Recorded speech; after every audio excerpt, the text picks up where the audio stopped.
Hello everyone and welcome to a new podcast episode. Today I'm joined again with Harry Parker. You all know him, the West Ham fan who goes since he was 6. Now I'm joined by another 2 people. I've got Joe and Tom. If you two want to introduce yourself, which one want to go first?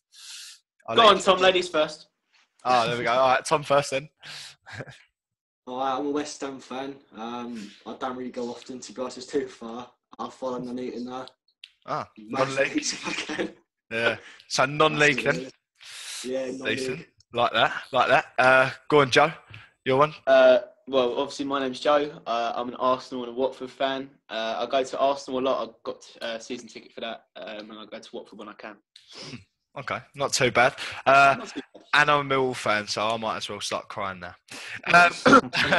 So first of all, obviously, no Premier League football tonight. I'm pretty sure there's not. So this weekend's been quite an interesting week. So obviously we've been talking about our team of the week. I've gone with a normal 4-4-2 for my team of the week. I've mixed it up. Oh, you've mixed it up? Okay, all right. I don't mind. Yeah, I don't mind. I thought I'd go with. I got absolutely slated for doing a 4-3-3 in the last one, so I thought I'd go basic. Yeah. I'm going to start off with the keeper, and then we'll go round. I've gone with Artur Boruc this week. He's a very good shout. Obviously saved Mahrez's penalty. Not only just because of that, I just thought he'd done a great job in goal. A clean sheet away at Leicester. Yeah, exactly. Yeah. Unheard of this season, anyway. I was going to say, United couldn't even do it. So, thoughts, who else in goal? What's everyone? I'm going to go first. Go on then, mate. Joe Hart. I thought he was terrific. Sorry, Joe. But yeah, right, what can we do? The amount of times that Garlo turned the likes of Mangala and Otamendi and then went through and then Joe Hart saved them. Later on in the game, they wouldn't have had any chances to come back. So, Joe Hart is definitely the goalkeeper of the week, in my opinion. Okay. Tom, Joe? I went with Czech. Another clean sheet, really. Solid as always. Yeah, that was hard for me to leave out Czech, to be honest with you. Obviously, another clean sheet for him as well. He played incredible, actually, in all fairness. Joe? I have to agree with Tom. I actually went with Czech as well. Shock. What was it? No, yeah. I tell you that. But he's got the most clean sheets in the Premier League, and I think, in fact, in world football now as well. So. Wow. Really? Yeah. So, I didn't actually know that. Wow. I mean, because in all credit to Newcastle, they actually played quite well. Played out their skin. Yeah. Because it was Newcastle. Yeah, I know. But they always play well against bigger teams. I say bigger teams, so Liverpool, Tottenham, teams like that. Didn't play well against us. What? Oh yeah, I said bigger teams, Harry. Bigger teams. There we go. No, but in all seriousness, who's above who, John? No, I'm fuming. Relax. Don't need to get in football battles because I'll just sit out otherwise. But Wijnaldum, I thought had a really good game. Obviously, I don't understand why he played out wide, but Czech made early in the second half, I think it was, the most incredible save. Wijnaldum's gone through, and he's just sort of come out, and honestly, it was brilliant. I nearly put him in, but I thought to go away at Leicester, save a penalty, and still keep a clean sheet. I just thought I've got to give that to Boruc. I liked him at Southampton. Yeah, we've got a tough one there. Yeah, it's a shame because I remember when he originally went to Southampton, he done amazing up until Stoke away. He made the worst touch, tried to turn someone and conceded it. It just went down like that for him. Yeah. I remember. And then obviously he's gone to Bournemouth and obviously he's doing really well. So who's with Joe Hart? Again, Harry, why else is he in Team Week though for you? Well, the fact that it's not a one-off. Like he's Man City's number one by country mile. I know he doesn't get pushed by Caballero, but City ain't there for no reason. They've got a bad defence, and Joe Hart keeps them in games quite often. I thought in the first half, Igalo went through. He skinned, I think it was Otamendi, and he was one-on-one with Hart, kept him in it, and then the ball bounced off Deeney or someone. But yeah, he made several other saves to keep him in it. So my only thing with Joe Hart at times, and I feel this with not so much with Butland. I do sometimes with Butland, but he And if he's really good at it, I mean, I'm not doubting how good of a keeper he is, but a lot of time it doesn't seem if he can catch the ball. And I know, coming from myself, that might sound a bit like, well, at the end of the day, he's still England and Man City's number one. And I would never doubt that. But sometimes it looks like in a situation where a keeper will most likely catch it and he'll just parry it away when he possibly doesn't really need to. And that I don't really get at times. Is my only thing with him. That's the only thing I'd say. I would agree, but I think you notice that on the week? That's got something to do with possibly the centre halves. I think. I mean, Mangala for me is a weak point.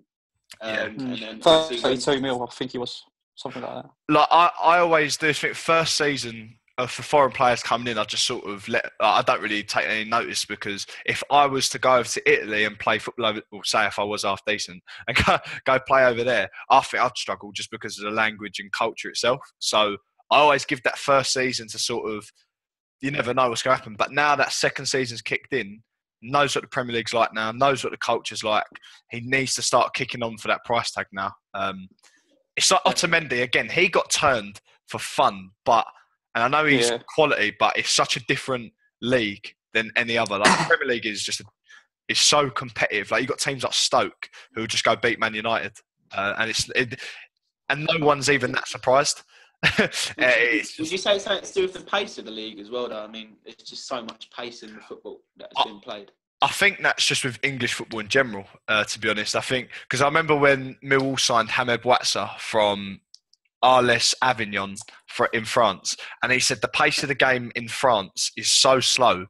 It's such but the players prefer coming over when it's more fast paced because it tests them more. And obviously, when really good players, get in that swing of it, like so Kevin De Bruyne, he is just next level for me. I think he's one of the best players in the top midfielders in the world, and it's a big statement to make, but I completely stand by that. And I know we're talking about the keeper, but just saying, as you said, with the pace of the game, he just sort of players that can with that pace of the game, players who can control it as well. And obviously, we'll talk more about that when we get into the midfield. But for players that can slow that sort of pace down and control it is excellent. So, obviously, we'll talk about the keeper. We'll go on the back four. What do we want to do first? Centre halves or fullbacks? Whatever's easiest. I don't mind. We'll get the fullbacks. I think go on then. Anyone want to start? I'm going to start again. I'm not going. I think this is the only other Man City player I have chosen. But Bakary Sagna I think that's how you pronounce his name. He defended brilliantly, and the ball he put in for Aguero's header was just unbelievable. So yeah. Yeah, no, I've put Sagna as well. I don't know. I feel like at times, see, he's done really well at Arsenal, but obviously with Zabaleta being as good as he's been, it's hard to have sometimes. How can you keep out Pablo Zabaleta? I mean, I'm a massive Zabaleta fan, and I can imagine it's hard because Bakary Sagna is a quality right back for sure, and he did play really well against Watford. And that ball in was so. I think what was the word? Inviting. He couldn't do it again though. No. Nah. No, don't reckon. That ball was so inch perfect. A bit like Noble to Kettle. Inch perfect. You couldn't do it again. The way he just sort of ran onto it. Who was it? The left back. I can't remember his name. Holebas, is it? He sort of stood off him, and I don't think anyone thought he'd produce a ball like that. So once he produced it, I know the right back or centre back probably should have won it. But what a header by Aguero. Yeah, I was going to say, because Aguero was sort of offside and he was like breathing out and he was just like, right, he's walking back and he just slightly jogs and then he just sort of come out of nowhere, just jumped in between two centre-halves, and next thing you know, obviously Man City won. So, okay, so Tom, Joe, me and Harry have talked loads. Right back for you. I picked Sagna as well as you two. Yeah? Okay. Yeah. The ball he put into Aguero was quite good as well. Basically what users said, really. Yeah, I think it's... Yeah, right back's been a bit of a no-brainer, I think, this week. Go on, Joe. I've actually gone with Bellerin again. I thought he played really well. Oh, that's not a good one. Yeah, no, I'm a massive Bellerin fan. Because I was even thinking the three right backs I thought of were Sagna, Bellerin and Tompkins. I know people are going to laugh when I say Tompkins, but I don't know. He's been standard all season, you're right back, yeah. I think he's been... Obviously, he's taken over Jenkinson now, I believe, at right back for a couple of weeks now. And I don't know, I've always rated... I think Jenkinson played against Watford, and that was the last game he played. He's dreadful. That Absolutely was... dreadful. That's about 2 months ago, isn't it? Oh, there we go, yeah. Yeah, dreadful. Yeah. I mean, Tompkins was he originally a centre-half then? Or is he sort of... I've never ever seen him play right back till this season. I don't know if you asked him, he could have said, like, I played there back in the day, but honestly, he'd never played there for the first team, and he was unbelievable. Every game he's played. All right. I can't believe I didn't choose Bellerin because I put him in my team. What was it? Yeah, 1 to 11 last week. Yeah, I did as well. Whatever it was. I also put Ben Davis in there, which I know you don't agree with. No, do you know what? He didn't defend the best against everyone, but when he went forward, he played some naughty balls in the box. And he hit the crossbar. Changed my mind on it. Unreal hit the crossbar, like unreal shot as well. It was good. Who are you gonna? Yeah, that's why I started going over there. I struggled. Funny enough, I did. There was 2 left backs I thought of. One of them being Ben Davis, but because of obviously Aaron Lennon, he scored. I don't think he probably defended as well as I've seen him done. For that, I'll put Cresswell in. I thought he'd done very well. Fair play. I thought eBay was probably one of the only Liverpool, Jordan Ibe, eBay, what we call him, was probably one of the only Liverpool players that looked like at the time he was going to go score. Like right at the start, he done a nice little combination play for Firmino or Coutinho, I think, and he drilled it across and it went wide. But I think for a lot of the game, Cresswell, I think he defended really well. He kept them out. Went out for a lot of corners, but at least the cross weren't coming in originally, which I guess is his job. And going forward, Cresswell is always good anyway. So, I just thought he had a solid performance. I said that the other day. He does go well brilliantly. Puts in great crosses into the box for the likes of Andy Carroll. But like I said, when someone like Jordan Ibe or whatever he pronounced his name, when he's attacking with him with pace, Cresswell doesn't know what to do.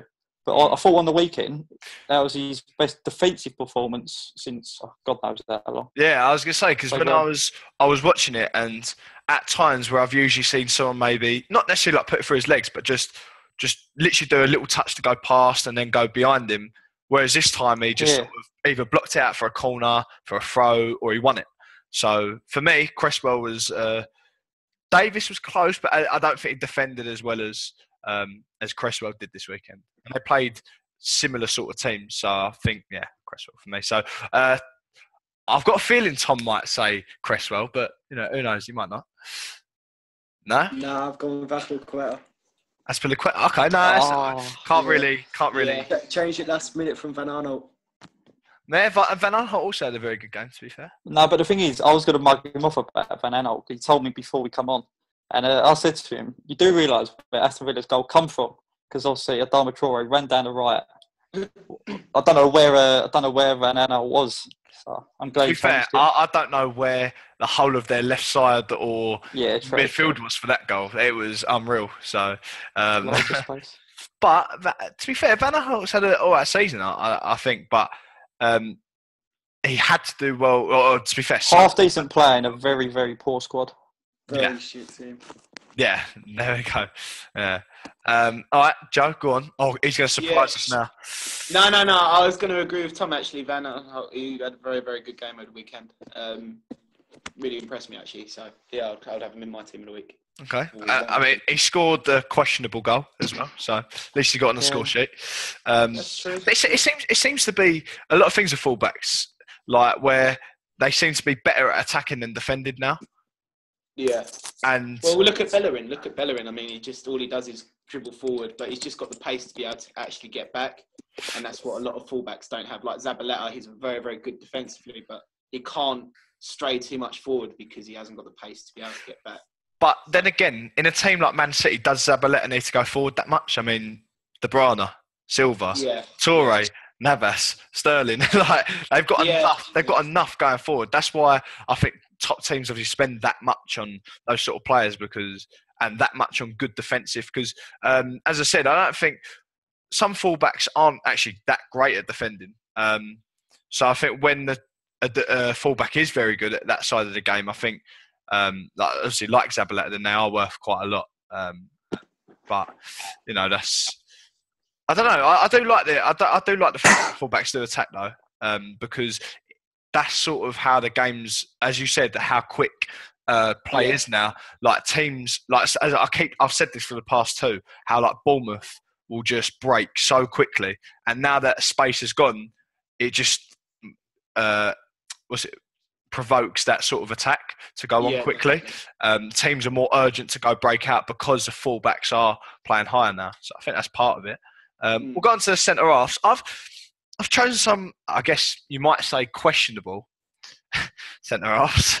I'm going to say both of them now. One of them, Ogbonna. I'm a big Ogbonna fan, have been for a while. We're at Juventus, obviously doing very well at West Ham this year. And the other one, again, I really like, if I say his name right, Mbemba. I thought he played quite well, honestly. I thought he played... It's strange to pick someone who was in a losing side, but Coutinho went to Arsenal and they performed very well until, what was it, about 75th minute? I can understand your decision for Mbemba. But I think when we're talking about individual performances, though, sometimes, obviously Newcastle have lost and they have been for a majority of the season, but sometimes when you look at Mbemba, he does play really well. Like, he'll make great tackles, he wins a lot of aerial, obviously things in the air. I don't know, I think he's a good centre-half. I just feel that he needs someone next to him just to obviously mentor him through that. I don't think Colaccini is that either. But go on, who do you think who are your centre-halves then?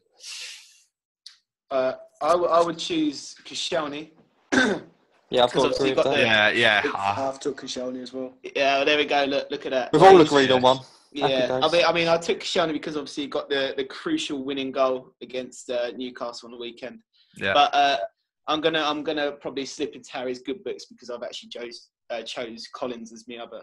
He chose both my centre backs. Love that. Well done, John. Well. Yeah, I was gonna pick Collins as well, but I don't know. I just thought Ogbonna deserves a bit of a. Yeah, he deserves a bit of a shout out. Getting away with everything, doesn't he? Yeah. Like, everything that comes in, he gets his big ginger head on it. So there's nothing wrong with being ginger. Yeah. All right. So we've got Koscielny and who else did you say? Collins. Yeah. I think all three of us have Collins, and you've got who? Mbemba or Ogbonna? I've got both. I've got both of them. Yeah. Oh, okay. Fair enough. So I just think Collins and when Reed's playing, they make Ogbonna look better than what he is. I was Ogbonna's biggest fan until a couple of games ago when he was dreadful against Aston Villa and then did not look like he was at the races against Southampton. I think it's hard to criticise a player's whole season on one or two games because I think at that level, especially your first season in English football, it's going to be hard to obviously consistently perform at that level. But, that's fair enough. Obviously, I don't get to watch him play game in, game out. But I just thought this week in particular, I thought he played quite well. Is that everyone's centre-backs done there? Or? Yeah, I think so. Yeah? Okay. So. I'll go with wide players again to start off with. Out wide on the left, I picked Antonio, my last West Ham pick. Yeah, I've stuck him in as well, yeah. I've picked Antonio. Yeah? Who have you stuck on the left? I've actually put out there Mesut Ozil. Oh, I know he didn't. That's interesting. Yeah, I mean, I know obviously on the left he'll probably lack the pace, but it's just you've got to include him in your team at the moment. He's just passing the ball around for fun, really. Team of the week. Not at the moment. No, but like last game, you can just see, the quality's still there. I mean, all right, he didn't have the best of games, but. He's still passing the ball around. He's still finding the right people, and he just can't. You can't see that in every player in the Premier League. No, it is incredible. I just thought with Antonio this week, the way his goal come from was incredible. He's come back with who's playing right back, Tompkins. Who did he tackle? It was Moreno. He tackled. Yeah. So I tackled. That was iffy with that as actual foul. No, I don't know. 50-50, but his work rate. I'm not complaining. No, obviously not.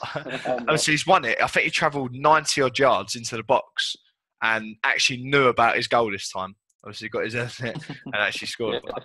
I think he fully deserved it just for that work rate alone. And I think because a lot of West Ham fans I've seen him in, not slating him this season, but sort of said, "Oh, he's not good enough." Or I've seen that quite a few times. Obviously, past couple of games, he's really. I am one of those people.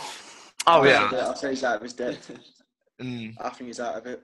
7 million. I was sort of thinking he isn't going to be worth it. Just judging by literally his first few appearances, and now he's mugged me right off because it was a good goal against Liverpool. Yeah. I think he's starting to get into his stride a bit more now. Obviously, stepped in. Obviously, West Ham known for a lot of injuries this year, so he's obviously stepped up and done very well. On the right, so who else have we got on the left? Sorry, we've got Ozil, Antonio. Well, me and Tom both have Antonio. Oh, so everyone. Yeah. We haven't had one where everyone's got one person in one position yet. But I think I'll be honest. I didn't actually put Antonio left. I've literally just put three midfielders. Sorry, where like he can go on the left, obviously. So yeah. Yeah. All right. On the right, I've gone with William this week. Oh, right, yeah. I've got William. Yeah, we all agree with one.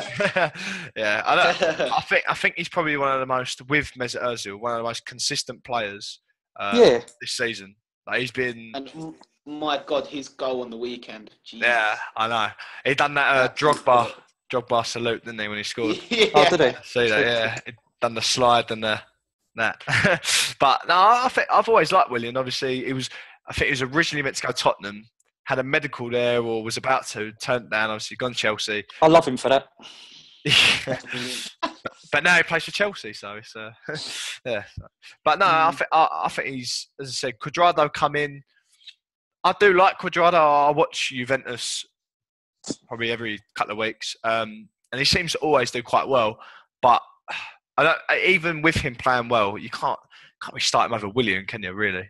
He's been, as I said, look how bad Chelsea have been this season, and Willian has been, I'd probably say, their best performer. Yeah. He's the man getting the odd goal. I say odd because Chelsea barely even score now, but he gets the odd goal, the odd assist, and yeah, absolute unbelievable goal against Palace.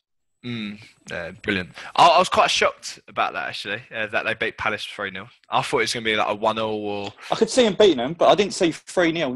No chance. I was looking for like a 2-1 or something, to be honest. I thought I thought if they're going to win, it'd be a 2-1, but I thought it'd be a 1-0 draw because I just thought they've scored loads of goals. Palace will still sort of struggle, but I reckon they'll nick one, and I was completely wrong. But centre mid. They look bad without Balassi. Talking about wingers, they look so bad without Balassi. They do. They look. Yeah, they're so weak without him. He's one of their key players, to be honest. They just lose options. Like they don't know who to give it to. Like Zaha can't always do it on his own. No, of course not. Yeah, so let's move on. Sorry. Right, 2 centre mids I've gone with. One, I don't think I ever would have thought of that I put in this season. Other one. I'm going to start with the other one. Etienne Capoue, I put in. He just absolutely tore Man City's defence at times. I think it was 70th, maybe minute. He's gone through. I think he ran through Fernandinho, whoever's playing, and he's rolled it through like Otamendi's legs. And I think someone's just got a last-ditch touch on it, and then Hart saved it. But he's just gone through and literally walked through City's defence. I just thought, like, it's an absolute joke. And he's been, again, one of the most consistent players, I think, of this season. Don't know whether he's trying to prove a point, obviously, since leaving Tottenham, but he's just been, well, brilliant. For Watford to have a player like that, obviously, just coming up is, I'm sure they're buzzing off it. So, yes. Yeah. The other centre mid I went for, Pardew said, and I quote, my players could not get near him, and that is Fabregas this week. That's exactly what I put.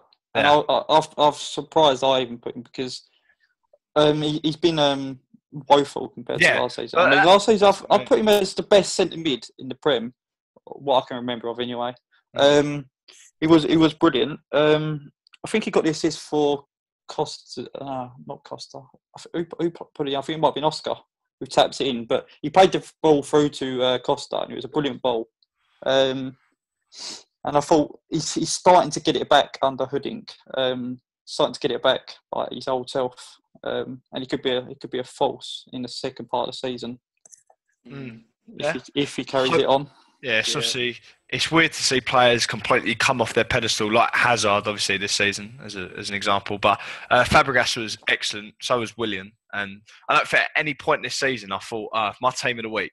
I don't think I've ever put 2 Chelsea players, not one, let alone 2, in that team of the week. So I think. So who else have we got in centre mid? So I've got Capoue, Fabregas. Yeah, I've put Capoue and Dele Alli. Again, great choice. I think I'm a big Ali fan. Who else we've got? I've gone with Oscar and Noble. Oh, different too as well. I like that. Oscar. I thought Noble played brilliant as well. Yeah, for once. Noble was solid against Liverpool, plus getting the assist for Carroll's goal. All that good game, I thought. Yeah, the cross was it was a great cross. Like Sanya's, just inviting, lovely, looked in the inch perfect. For someone like Andy Carroll, that's easy. Not going to miss it. Nah, he shouldn't really. Aguero, obviously, little man. I didn't really expect him to, but you know. Speaking of Aguero, then up front, I think there'll be one player. I'll be shocked if no one else has put him in there. Anthony Martial. I thought he was excellent this week. Excellent. Started to really come out of shell, more positive going forward with the ball, which has been unknown really for a United strike force this year. Him and Rooney, great link-up play, loads of touches in the box.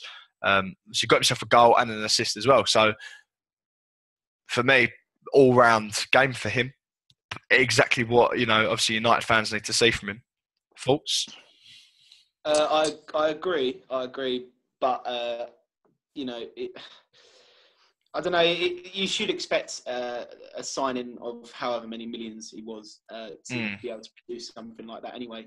Yeah, of course, yeah. Week in, week out, and for a team like Man United as well. But that's just my personal view. Yeah, that's fair. I just think personally, I think it's been down to a bit of negativity, but from United. But I just thought this week he was brilliant. Quickly, just before we go on to all our other strikers, we're going to just cut to a quick, short little ad break, sort of similar to what we've done last time, a little bit different. But we will be back straight after that little ad break, and we'll see you in a minute.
Hello and welcome back to the second part of this podcast. Thanks so much for all the support of Cray Wanderers Football Club, and we really do appreciate everyone obviously looking at the stadium and looking at our plans. And again, I'll put something at the end just to reiterate that. But back, so obviously we're talking about Anthony Martial. A great point obviously raised that, okay, paid a lot of money for him and he should be performing. Thoughts on Martial in general though, obviously, and his performance this week?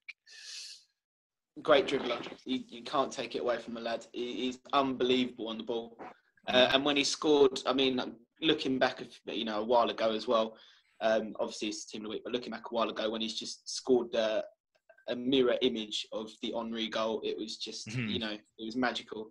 So, I think he's a great player, a lot of potential, but I think at the moment he's got to do a lot better than he's currently doing. Yeah, of course. I mean, as Harry famously said, stick Martial out top, he will get goals. And that's exactly what you said last week. Obviously, if he gets a service, he can get a lot of goals. But I think Manchester United have stuck him on the wing a few times. I'm not too sure where he played on the wing. If he did play on the wing, well, I've just mugged myself off. But if he played on the wing, he got a goal and assist, didn't he? But if he gets a service, we all know he's a good finisher, so he can score goals. But when he plays on the wing, it doesn't seem like that's his obviously natural role. So he's finding it hard to beat a couple of men and then go and put the ball. Like, he wants the ball on his feet, just take that one defender on, if in the bottom corner or something. But I'll be honest, I didn't see his goal on the weekend. I see the assist, strangely. yeah. Didn't see the goal. He played out on the wing, by the way. But yeah. Yeah, he did play out on the wing. I think... right off. That's fun. But no, I think it's all down to tactics. If I'm honest, I just think it's down to the influence of the side. As I said last week, I feel like Giggs has sort of got that hold on the influence now. Like, I personally believe that. As I said, it could be wrong, but that's personally what I think. And obviously, we saw it against Chelsea. You said something like that last week, yeah. Yeah, I mean, we saw it against Chelsea about, how they're a bit better going forward. This week, it was just... Rooney's now come out his shell. Obviously, I'm sure Giggs knows how to get the best out of Rooney. Martial was just running at people for fun, and he started doing really well. So obviously, Tom, Joe, who are your strikers and why? Go on, Tom, you go first. I've gone with Andy Carroll and Diego Costa. Okay, cool. Why? Why over them? I thought Carroll was decent against Liverpool, obviously grabbing the goal. And Costa as well. I think he scored against Palace, I think. Yeah. He did, yeah. Did score. So I didn't really watch the game, but he scored, so I thought I'd just drop him in there. Just drop him in there, yeah. Well, look, it was good, to be fair. Well, he is a striker and he's meant to score goals, and he's definitely doing that at the moment. So that's fair. Because he get 1 goal, 1 assist. Something like that. Just like Martial. Exactly. Yeah. He's got to go in, really, hasn't he? Another one I've put in, I was sort of debating it, but he scored 2. He's always an influential player anyway, but I put Jermaine Defoe as my other striker. I don't know. I completely forgot about him. Might have been a reason for that. No, his second, I believe it was his second goal, where he just took it down, dribbling with his right, just changed to his left and put it near post. Nice goal. His finishings always seem to be good, but he's sort of against Aston Villa. They had to win. They had to. It was as they call it, obviously a 6-pointer. If they lost that game, then that's, for me, Sunderland 100% going down. I still think they will, but it gives them a little bit more of a chance to fight for it, at least. Now with Defoe scoring. With Sam Allardyce as their manager, I think they stand every chance to stand up. Hate to say it, but I think they do stand every chance. And to back up your point about Jermaine Defoe, if Jermaine Defoe weren't playing for Sunderland on the weekend, you got to think, would they have won? I mean, they've got proper poor strikers who can't finish. I think Fletcher's scored, I don't know the exact stats, but he hasn't scored many goals at all this year, this calendar year. He scored 2015, obviously. 2 against Palace last year, I remember. Last season, I think. Near the end of last season. Yeah. I think that's the last goals I remember him scoring. So... And then you've got, who's the other one? Who's the other player? Played up front. Danny Graham. What's his name? That's the one. Yeah, dreadful. He's stealing a living, I think, to be honest, playing in the Premier League. But that's my like. I remember when he first came to Swansea. Obviously, he was very good, but he's one of those where he's sort of at his peak. He's a typical sort of Championship League One striker. He's at his peak, and he's obviously done very well for Swansea. But after that, as soon as Sunderland got him, it just started to go a bit downhill. Yeah, on his way down. But I have to agree with your choice of Defoe, though. I've included Defoe in mine, in my team. I've also included Ig Harlow, funnily enough. Okay. Interesting. I like that. Because, no surprise there. No. Why Garlo this week? Just because he every week in, week out, but I mean, especially playing against a team like Manchester City, he's still able to get the ball, dribble through defence, turn people, as you were saying, like he turned Otamendi. And Defoe as well. Oh my God, he's just his finishing ability is brilliant. Yeah. And Second son. Both the strikers I think this week did really well, and I think they should get a little bit of praise. So yeah, that's fair. I think again, Agallo is caught a bit of interest from Atletico Madrid. Funny enough, obviously massive club. He sort of just not pied them a little bit, but it seems like he's just gone. Well, do you know what? I'm quite happy at Watford. I'm scoring goals. I'll just keep it like this. He's got a nice someone who's usually on this podcast, Jake. Sorry. Sorry. He's just Jake, who's usually on this podcast, said him and Troy Deeney have got a very good sort of friendship off the pitch as well. Obviously, you being a Watford fan, you must see. Yeah. Well, partly Watford fan. Well, yeah, definitely. And I mean, like when a team like Atletico Madrid come knocking at the door, it's not a surprise to usually see the player actually leave. But I mean, for a player who is such an informed player in a league like he's currently in, 12 million isn't a lot to offer. But he said he's happy here. He said he's doing what he wants to do, and he wants to carry on until the end of the season at least. So, I'm happy as a Watford fan to hear him stay, of course. Yeah. He will stay longer after this season, but can't wish for it. I don't think that Watford would necessarily do that bad without him. I just think a pretty, I guess, blatant, that they just wouldn't score as many goals. That's it. I don't think it would affect them that much. I reckon they'll struggle a lot more if Agallo goes. See, I think they would for goals, but I still think Deeney would get some. I still think it'd come from midfield. They play, even without him, the link-up play in midfield and the way they play at defence. It's still a very good side without him. I just think, as you said, they would definitely struggle. Just not. I don't think they'd be, as some people thought they would be, which would be obviously relegation candidates this year. I think they'd just be like no disrespect, but West Brom. So don't score as many goals, but tidy at the back, and obviously they play good football anyway. West Brom don't. I'm just saying Watford obviously do. So, so has everyone gone through their strikers? Harry, have you gone through yours yet? No, I haven't. Andy Carroll, I think is an obvious choice considering before the lineups come out, everyone sort of thought that Valencia might be given a chance up top. I believe he played on the wing. Valencia probably should have started. That's what I thought. Because he's seen as an impact sub. Like he played against Watford.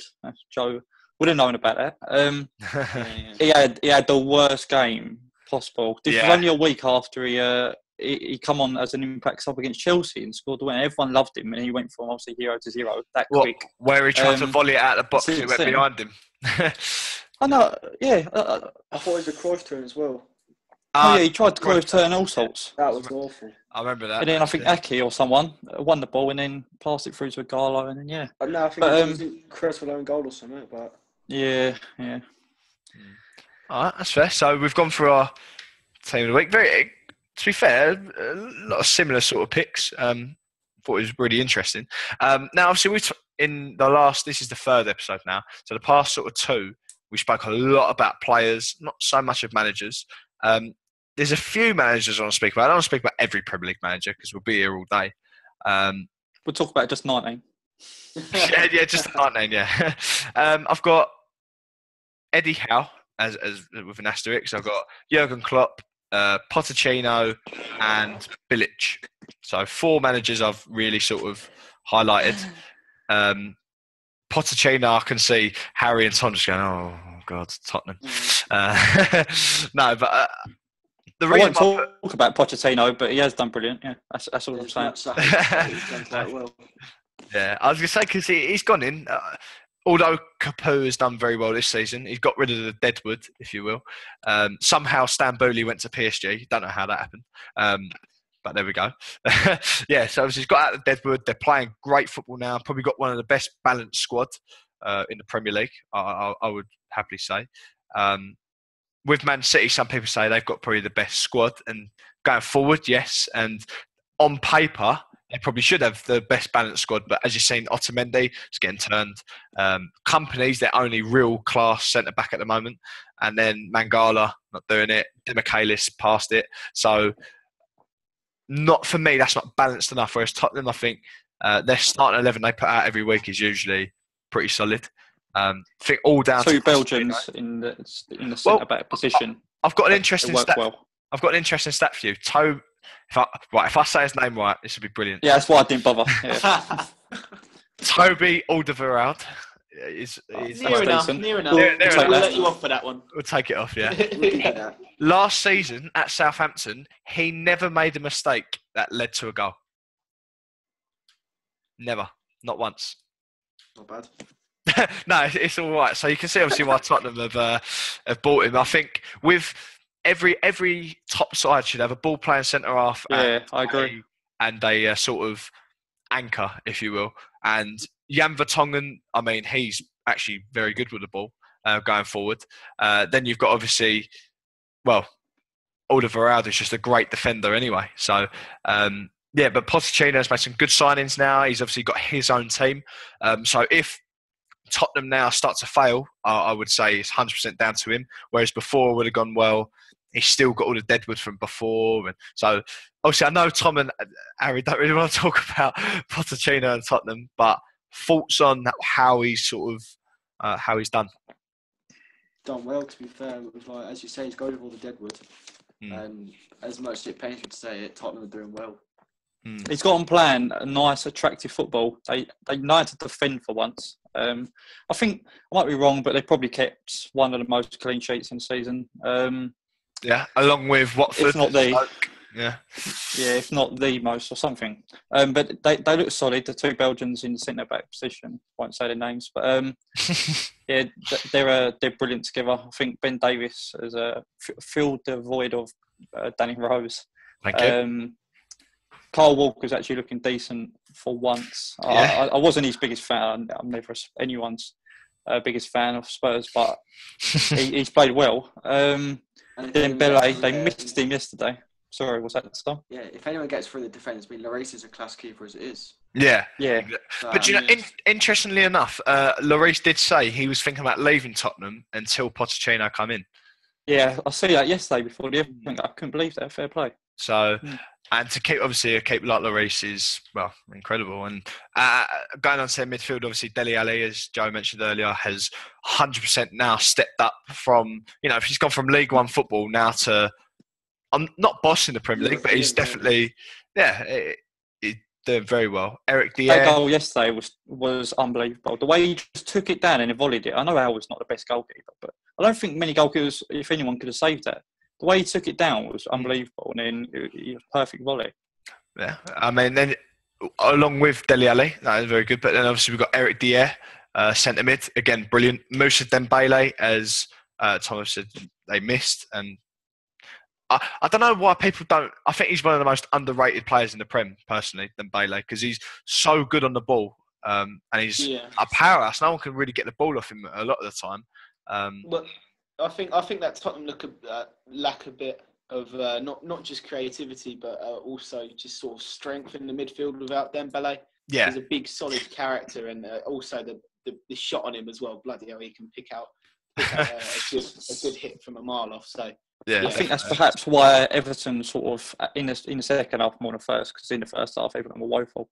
But in the second half, they turned up and they sort of went through Spurs, especially late in the game. And without Dembele, I think that might have been the reason. My mate who's a Tottenham season ticket holder, before the lineups even come out, he said, without Dembele, because obviously Everton have Barry, who gets stuck in. I don't think Spurs had that yesterday. And they might have won if they had that strength in the middle. Tom Cowell clearly doesn't offer that. No. That's what I was going to say, because obviously with the centre-halves, I said, typically for me, you should have an anchor and someone who's good with the ball. I think with centre mid, you have to be really good at the ball no matter who you are. But Dembele is big, athletic, and he's, very good with the ball. Then you got Dele Alli, great technically, but he's just not. I wouldn't trust if a team was surging forward him to track back and always win a tackle. Eric Dier, I think, will get there, but he's not got that natural. Strangely, I thought he was going to be better yesterday. I don't obviously watch Spurs every week, but they sort of say he fits that defensive role so much more than he fits the right back role. And they're glad Walker obviously plays every week, but Dyer, what his name is, in that defensive position, he just breaks play up, and I didn't really see that yesterday, unfortunately. Yeah, I was going to say because generally he's been very good at that. So obviously I'll move on from Tottenham because I see you're itching to stop praising. I'm buzzing now. There we go. I'm going to leave West Bilic till last because obviously Thanks I know you. No, because you was on. Best till last. Yes, sweet. Yeah. I'm going to go with Eddie Howe this time. I don't think he should become England manager. By the way, at the end of the season, I don't agree with that. But I think he's done an amazing job at Bournemouth. Thoughts on Eddie Howe? With all the injuries, with all the injuries they've had at the start of the season, I think it was a given that they was probably going to go down anyway. Then they made a few signings. Everyone thought, blimey, they could actually stay up. Then all the signings seemed to get injured. And then losing Callum Wilson that early on in the season, I think it was like a bit of a given that they were going to go down. But I think it's Josh King. He's done well. Murray, he's done all right. And you got good midfielders. I'm glad Arter's back now. Because in the Championship, he was probably one of the better midfielders. And he's proving like he's a good midfielder in the Premier League as well. Well, I'm actually surprised about. He took to it really, really well. And Bournemouth, I think, have missed him. I was going to say, because yesterday, that intensity he brings to it. I mean, any time a Leicester player had the ball, there was 2 Bournemouth players on them straight away. They just had 2 banks of force set up, and Leicester were just struggling to break them down. And for Leicester, whether they're on or off form, they're still, for me, a very good side. And for them to not be able to break that down was obviously credit to Bournemouth. And I think it was like the 80, it was very late in the game. Matt Ritchie still surging back, trying to win the ball. And so obviously they got a lot of energy about them. And I think the last thing I'll say about Eddie Howe, because I want to hear what obviously you've got to say about him anyway. As you said, how with all the injuries that's happened, he's still not gone right. What we'll do is, if we win the ball, we'll lump it out, and then if we nick it, we might go forward and try and count and nick 1 goal. They just go for it, and they keep playing the way they played last year, and they're trying to create that brand of football, and they're doing very well at that. And I think a lot of people say it, but I praise him for trying to carry on with that, because it's a dangerous game to do that, obviously. So, yeah. So, other thoughts on how? How do you think he's done? Like what's happened, really. Nice pun. Yeah, cheers. With the injuries that he's had, he's like carried on playing football and just believed they can stay up. Yeah, it's like when they first got promoted, I thought, like I said, they'd go down. I think I said Villa and Sunderland as well. Well, you're spotting about them too. They're just woeful, to be honest. But Bournemouth have done surprisingly well, I think. It does show, though, because obviously with Villa bringing in Micah Richards, obviously typically a very good right back, centre half, wherever he starts to play. Bringing in better players, I guess from Liga, and they brought in Jordan Veretout, players that have done very well in that league. And then Bournemouth, you've got players that have just come up from the Championship, but they maybe technically aren't actually as good as all these other players, but they just work so hard, and they've got a game plan. They stick to it, because I think with teams like Newcastle definitely don't have a game plan. I don't like Steve McLaren. As the true Geordie, if anyone knows who that is. Cool. Yeah, he talked about how he's figured out their plan is that they defend, just absorb pressure, and they might try and nick one, but other than that, we'll just try and absorb as much pressure. But when they get the ball, they don't necessarily do much of it. And he keeps going on about we keep buying young, promising players, and it's good, but we've done so much of that from the French league that we're buying the same sort of players now, and we're not buying Premier League proven players. And it's interesting, actually, to hear that. Jurgen Klopp, obviously, you two are going to have a field day with this, obviously, since you beat Liverpool. How do you think he's actually done at Liverpool, considering the situation, obviously? I think he could be doing better, personally. Okay. Why though? Why do you think he isn't though? Is it him? Is it the squad? Is it what is? Well, considering like how good of a manager he is, and it's not like he's got a rubbish squad. He's got a half decent squad. Mm-hmm. But personally, I think, as much as I hate to say it, team with him as manager and their sort of squad should be getting. Well, they shouldn't really be getting beat by us, to be honest. No, typically no. But in his first season at Dortmund, I think he got rid of. I could be wrong, and I know one person out there will try and find this stat, and I think they will. But I think he got rid of like 13, 14 players in his first season at Dortmund, and then brought in 9, 10, something like that. And they finished. I bet you wish you could do that right now. Yeah, I know. But they finished 8th, so not great. But then they finished 3rd. Then they won the league twice. So I think progressively it will get better because, I mean, I'm a massive, massive Klopp fan. I'm a massive Dortmund fan, and I watch a lot of German football. And it's weird to see that Liverpool, like obviously every manager will bring their philosophy. And you see that. Like obviously Eddie Howe, he's kept his philosophy, and Mourinho, wherever he goes, will bring the same sort of football and so on. But Jurgen Klopp, for whatever reason, I don't think he's got the players there to sort of achieve that. So Benteke, not energetic enough. He's dreadful. I just have to put that out there. I think he's just a typical target man, to be honest. And that's not how Klopp usually plays. He has an energetic team that will run for 90 minutes straight. So Balotelli doesn't fit that either. Lallana, I think. What about Origi? I think he'll fit in eventually. I think he will. I think he's injured at the moment, really. But he played against Southampton. Yeah, Sturridge, yeah. So, but yeah, obviously, yeah, that's the only problem. Yeah, the fact that Sturridge is always seems to be injured. But like you watch any Dortmund side, especially against Real Madrid in the Champions League, obviously a famous season for them. The energy, as soon as that first minute went, they're just off and they go. The way they press, and it doesn't seem like Liverpool. They did for a while, but I just don't think they've got the players to do it. And I think Lallana is that sort of player. I take it you believe that he's trying to implement the same way of playing and getting the players to run 100%. As much as every other Dortmund player ran and whatnot. But you believe that Liverpool players just aren't not listening to him, but just not performing to the way that they potentially can, or potentially the way he just wants them to, because they didn't do that against West Ham and Watford.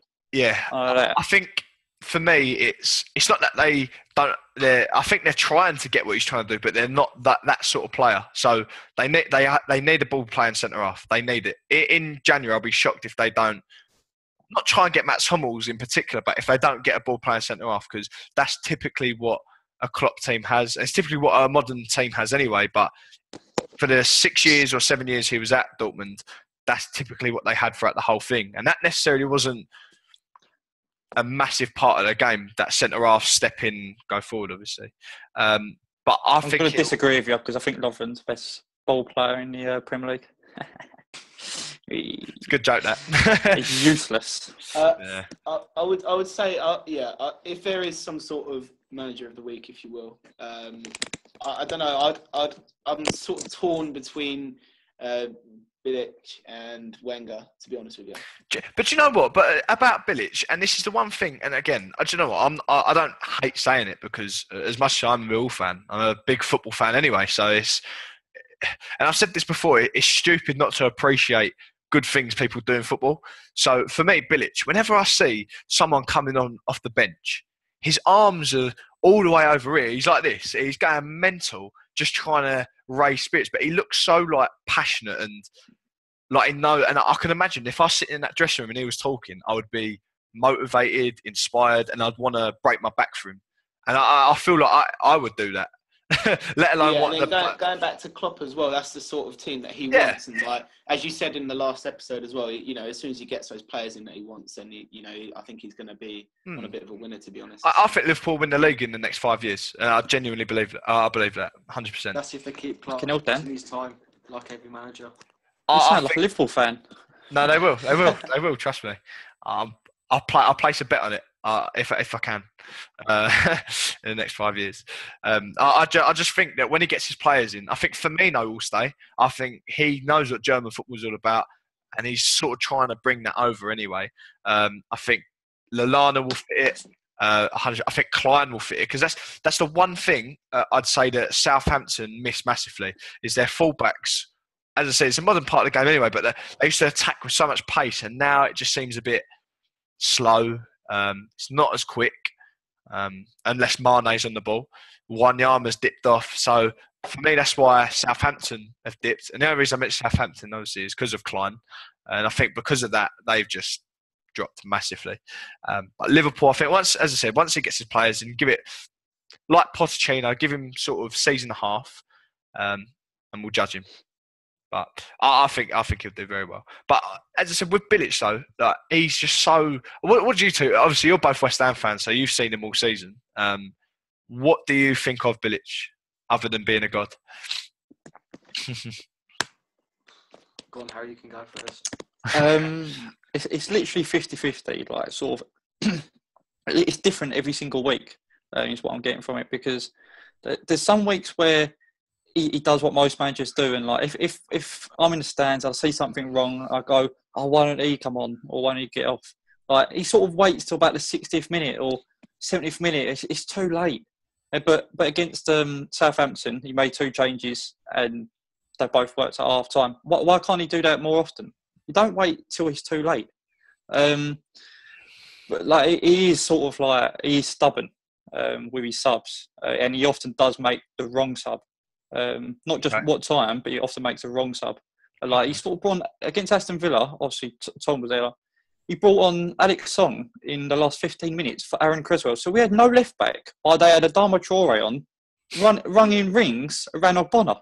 Yeah, they dropped Ogbonna left back, who's just dead for pace, and he's as agile as a brick. Like, as agile as a brick. Like, that's what the video is going to be called now. Like, as agile as a brick. Yeah.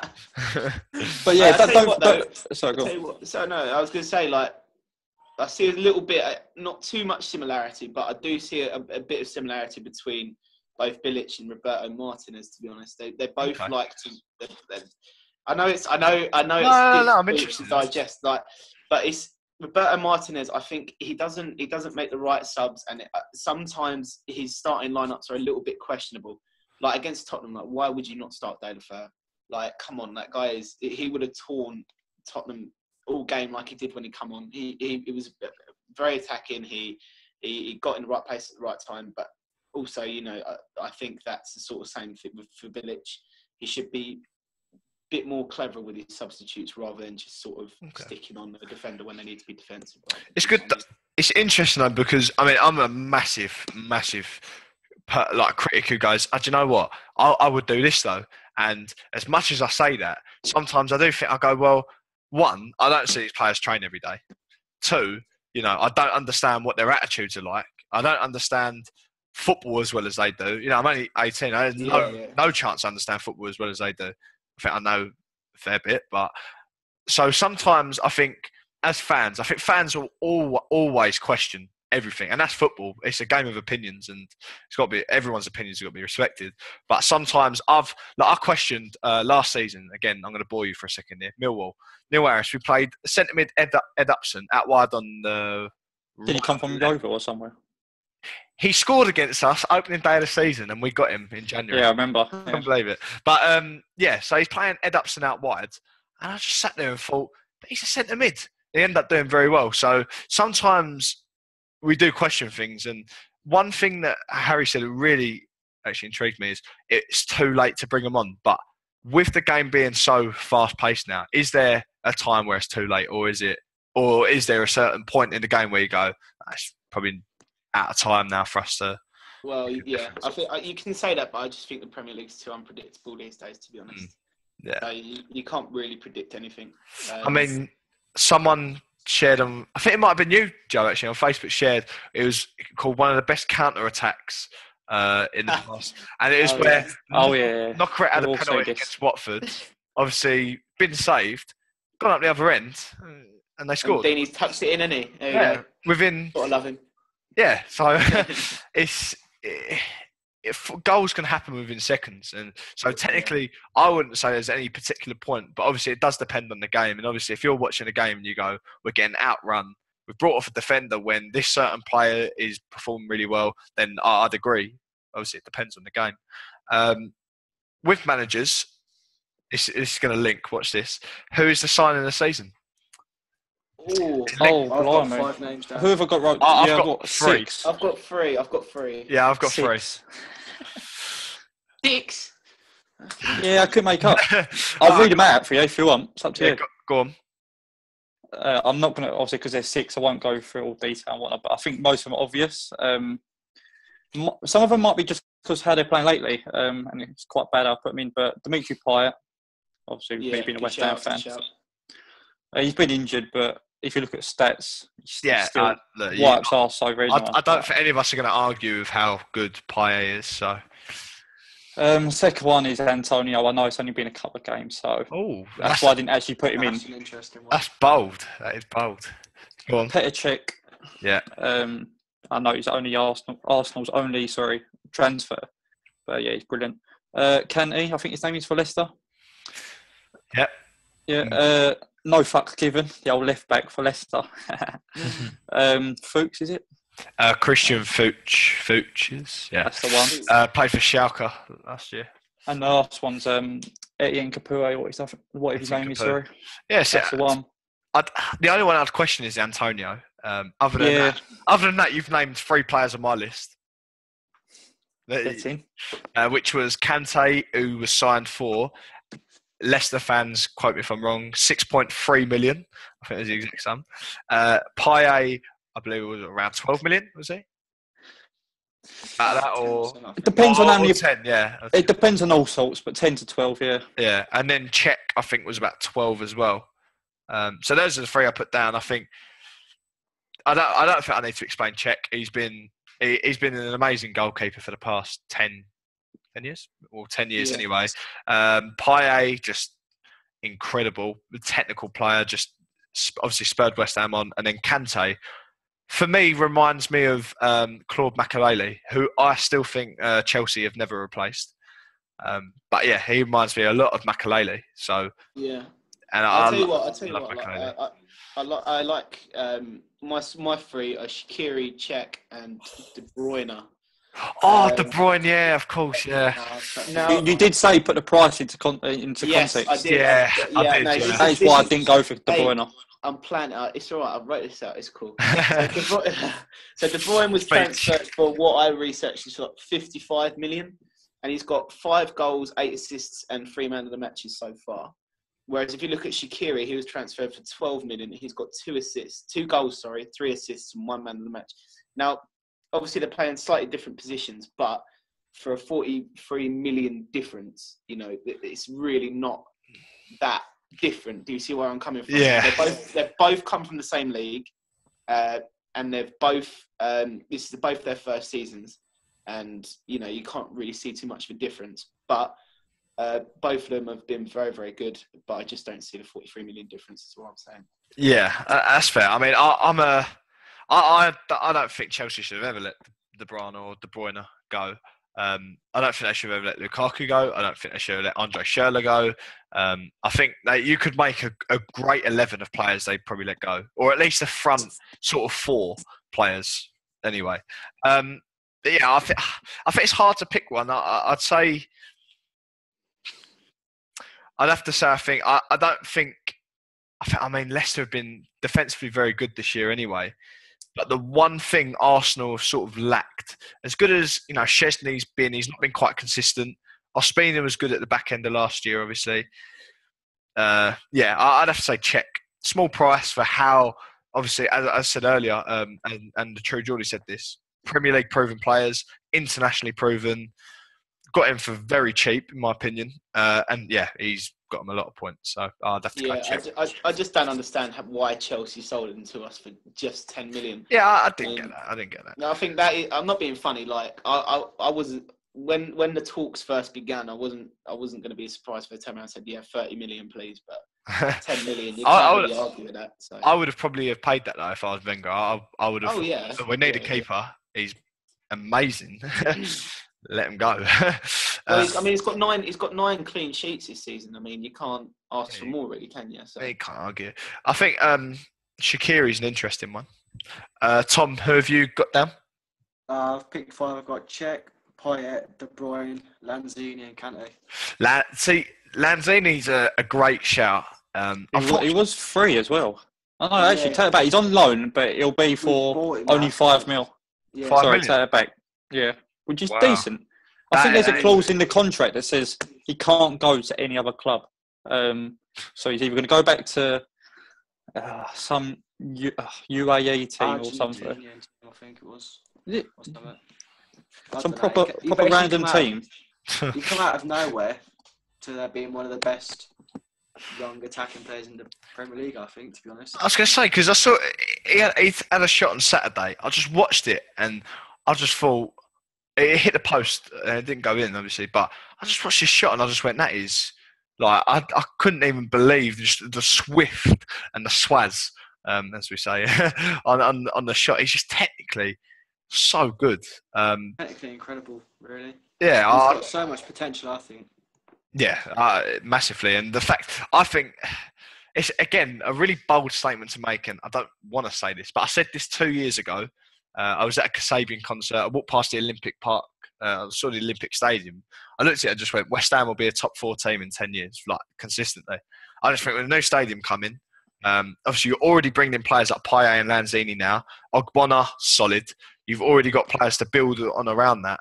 I just think you're going to keep attracting those quality players. Bilic seems to be obviously doing very well. It's a very attractive club at the moment. And I think once that stadium comes through as well, with West Ham's location, a lot of players will go London, probably at the time, big money, doing very well in the Premier League, big stadium, yeah, well, I'll go there. I think that's the way it will probably go. We've got. I can see as well with us going to the Olympic stage. I can see us attracting like some foreign, like Asian or Arab, boys. To be honest, do you want that or? Yeah, I'll take it. Golden Sullivan said they wouldn't sell up, but I wonder how much that they will sell up. It's a fact. Yeah, they will sell up. Yeah, everyone I don't does have a selling biased price at the end of the day. So. I don't want to sound biased, but West Ham are on the move. Personally, I think. Yeah. No, I'm a Mill fan and I agree. So I don't think it's a bias. I think that says it all. Yeah. I think you should say, we're going to finish top 4 this year and win the league this year. Yeah, I'd say, yeah, it's pretty biased. There's no chance for that. No. Look, thanks a lot. I've tried to sort of go through quite a bit. Obviously, it's always going to be busy when we've got 4 people. But look, I really enjoyed it. Yeah, so did I, yeah. It's been we've great. Got 1 minute left. Anyone want to say anything? Shout out to their mum or anything like that? No, I'm all good. Really? I'm just going to make a call out now, just so people note it down. Arsenal to win the league this year. And that's okay. Interesting. Man City to win the league this year. West Ham finish top 7. Oh, okay. That's cool. Leicester top 4. Leicester top 4. Aston Villa relegation. Sunderland. I'm not stupid enough to make any random calls that I'll deeply regret at the end of the season. Fair enough. West Ham finish top 10. Watford probably finish 11th, I'd say. 10th, 11th. Yeah. Which is obviously a good season. Like, don't take it away from them. So, yeah. Yeah. Look, thanks so much for coming on. Obviously, I'm sure we'll see you a lot during this anyway. But thanks very much, and we'll see you next time. Hello, everyone. Thanks again for watching today's podcast episode. Obviously, we've got more people this time involved in this one. We had 4. It started off with 2, then 3, now 4. The next one might be 5. It'll probably go back down to 3, which is what I'd rather like. But nonetheless, today was, again, really enjoyable to record. Had some very good people on it. Obviously, Harry, as we've seen on here before. We had Tom and Joe, who are obviously new. And again, we'll most probably feature again. Jake isn't going to go forever. He'll be back again very soon. There will be another one before Saturday, obviously before the FA Cup. Hopefully should be up at around Friday or possibly Thursday night. Obviously, we'll see when everyone's available. But look, thanks again for watching. Really appreciate all the support that it's been getting, and also really appreciate the support that this club here has been getting. Cray Wanderers. Obviously, I've put it in the last 2 episodes halfway through, like a little break, and it's cut to a video about Cray. This one was a bit different. I didn't talk. It was just the video. If you type in Foxbury Park on YouTube, it will come up and you can watch the rest of it there. As I said, a club very close to home, and it means a lot to me because I'm hands-on with it myself. And, as much support as we can get is fantastic. So thanks again for that support for Cray Wanderers and support as well for the podcast. Thank you very much, and we'll see you next time.